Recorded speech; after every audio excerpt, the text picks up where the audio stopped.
how to prepare for PTE if you are a beginner. ഞാൻ ഈ പറയാൻ പോകുന്ന 4 questions കൂടുതൽ കോൺസെൻട്രേറ്റ് ചെയ്താൽ you will be able to develop your reading and listening skills. The first 4 questions are reading fill in the blanks, reading and writing fill in the blanks, listening fill in the blanks, write from dictation. Plus ഈ എല്ലാ questions-ഉം 10 questions വെച്ച് practice ചെയ്യണം.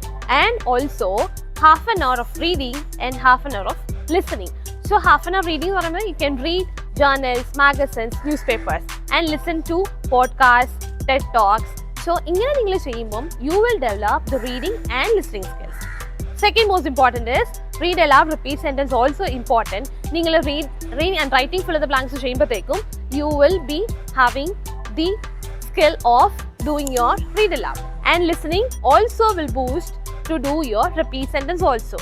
So this way you can easily practice and prepare for your PTE exam.